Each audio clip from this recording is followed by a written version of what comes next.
সামান্য একটু চিকেন আর সুজি দিয়ে তৈরি করে নিন ভীষণ মজাদার এই নাস্তার রেসিপিটা।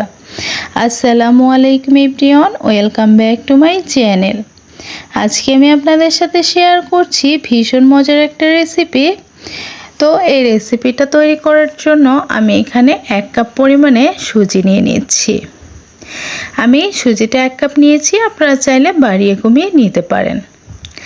এখন 1 কাপ সুজির জন্য আমি এখানে কর্নফ্লাওয়ার দিয়ে দিব। আমি 2 টেবিলস্পুন পরিমাণে কর্নফ্লাওয়ার দিয়ে দিচ্ছি। আপনারা কিন্তু এখানে কর্নফ্লাওয়ারের পরিবর্তে বেসনটাও কিন্তু ব্যবহার করতে পারেন। এখানে আমি কর্নফ্লাওয়ারটা দিয়ে দিয়েছি। এখন দিয়ে দিব লবণ। এখানে আমি হাফ চা চামচের একটু বেশি লবণ ব্যবহার করেছি। লবণটা দেওয়া হলে এখন আমি খুব ভালোভাবে একটা হ্যান্ড উইপসের সাহায্যে মিশিয়ে নিচ্ছি। কর্নফ্লাওয়ারটা এবং লবণটা খুব ভালোভাবে মিশিয়ে নিয়েছি। এখন দিয়ে দিব এখানে পানি। আমি এখানে নর্মাল পানিটা ব্যবহার করেছি, বাসায় থাকা নর্মাল পানিটাই কিন্তু ব্যবহার করবেন। আমি 2.5 কাপ পরিমাণে পানি ব্যবহার করেছি। 1 কাপ সুজির জন্য 2.5 কাপ পরিমাণে পানিটাই কিন্তু যথেষ্ট।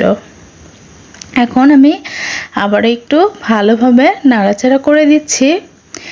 তারপরে আমি ঢাকা দিয়ে রেখে দিব একটা সাইডে। এখন আমি চিকেনটা তৈরি করে নিব। এই জন্য আমি এখানে নিয়েছি মুরগির যে মাংসটা আছে সেই মাংসটা কিন্তু নিয়ে নিয়েছি। তো এখানে কিন্তু আমি মাংসটা কীভাবে কেটে নিয়েছি সেটা কিন্তু দেখতেই পাচ্ছেন। আপনারা কিন্তু চিকেনটা যে কোনোভাবেই কিন্তু এখানে কেটে নিতে পারেন, তবে একটু ছোট ছোট হলে ভালো হয়, যতটা ছোট করতে পারেন। তারপরে আমি চুলায় একটা কড়াই বসিয়ে দিয়েছি। কড়াইটা একটু গরম হয়ে আসলে দিয়ে দিচ্ছি এখানে পেঁয়াজ আর মরিচ। পেঁয়াজ মরিচ কুচিটা দিয়ে খুব ভালোভাবে কিন্তু আমি ভেজে নিচ্ছি। এই পর্যায়ে ভাজাটা কিছুটা সময় হলে দিয়ে দিচ্ছি 3টা সাদা এলাচ, 1 টুকরো দারুচিনি আর একটা কালো মশলা। তারপরে আমি আবারও খুব ভালোভাবে ভেজে নিচ্ছি। পেঁয়াজটার কালারটা দেখতেই পাচ্ছেন চলে এসেছে। ব্রাউন কালার হয়ে গেলে আমি এখন দিয়ে দিচ্ছি চিকেনটা দিয়ে খুব ভালোভাবে নাড়াচাড়া করে দিচ্ছি। এখানে চিকেনটা দিয়ে খুব ভালোভাবে নাড়াচাড়া করে একটু ভেজে নিয়েছি। তারপরে দিয়ে দিচ্ছি এখানে লবণ। আমি এখানে হাফ চা চামচের একটু বেশি লবণ ব্যবহার করেছি। তারপরে যদি পরে লবণটা দিতে হয় সেটা পরে চেক করে আবার দিয়ে দিব। দিয়ে দিয়েছি মরিচের গুঁড়া, এখানে 1 চা চামচ দিয়ে দিচ্ছি ধনিয়া গুঁড়া, হাফ চা চামচ হলুদের গুঁড়া, হাফ চা চামচের অর্ধেক চামচ, আর এখানে দিয়ে দিচ্ছি জিরে গুঁড়ো হাফ চা চামচের একটু কম। এখানে গুঁড়ো মশলাগুলো দিয়ে আমি আবারও খুব ভালোভাবে নাড়াচাড়া করে দিব। তারপরে দিয়েছি আদা পেস্ট। এখানে আদা পেস্ট দিয়েছি হাফ চা চামচের একটু বেশি, আর রসুন পেস্ট দিয়েছি 1 চা চামচ পরিমাণে। এখানে সবগুলো উপকরণ দেওয়া হলে খুব ভালোভাবে আমি মাংসটা ভেজে নিচ্ছি। তো আমার কিন্তু খুব ভালোভাবে এই পর্যায়ে দেখতে পাচ্ছেন চিকেনটা ভাজা হয়েছে আর তেলটা কতটা সুন্দরভাবে ছেড়ে এসেছে। তো এই পর্যায়ে কিন্তু এখানে ভাজাটা করে নিতে হবে। তো এভাবে ভাজাটা হয়ে গেলে এখন আমি এখানে পানি অ্যাড করব। এখানে পানিটা দিয়েছি, তারপরে আবারও খুব ভালোভাবে মশলার সঙ্গে চিকেনটা মিশিয়ে নিচ্ছি। খুব সহজে এভাবে কিন্তু তৈরি করে নিতে পারবেন এই রেসিপিটা। এখন আমি চিকেনটা খুব ভালোভাবে জাল করে নিচ্ছি।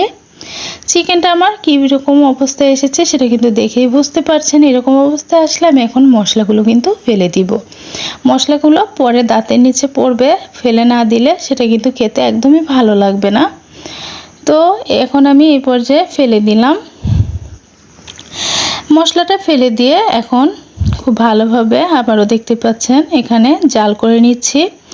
জাল করাটা হয়ে গেলে আমি এখন যে সুজিটা ভিজিয়ে রেখেছিলাম সেই সুজিটা কিন্তু দিয়ে দিচ্ছি। আর সুজিটা কিন্তু ভিজিয়ে রাখার কারণে কতটা ফুলে উঠেছে সেটা কিন্তু দেখেই বুঝতে পারছেন। সুজিটা দিয়ে এখন খুব ভালোভাবে চিকেনটার সঙ্গে মিশিয়ে নিচ্ছি। এই পর্যায়ে কিন্তু খুব ভালোভাবে মিশিয়ে নিতে হবে। চিকেনটার সঙ্গে আমি নাড়াচাড়া করে খুব ভালোভাবে মিশিয়ে নিয়েছি। এখন একটা শক্ত খামির তৈরি করে নিতে হবে। সেই পর্যায়ে কিন্তু আসা পর্যন্ত নাড়াচাড়া করে এই সুজিটা জাল করে নিতে হবে। চিকেন আর সুজিটা দেখতে পাচ্ছেন এখানে অনেকটাই কিন্তু টাইট হয়ে গেছে। তো আর এই পর্যায়ে কিন্তু আমার খামিরটা তৈরি হয়ে গিয়েছে। এখন আমি একটা প্লেটের ওপর নিয়ে নিচ্ছি কিছুটা সাদা তেল। সাদা তেলটা নিয়ে আমি খুব ভালোভাবে মাখিয়ে নিচ্ছি প্লেটটার ওপরে।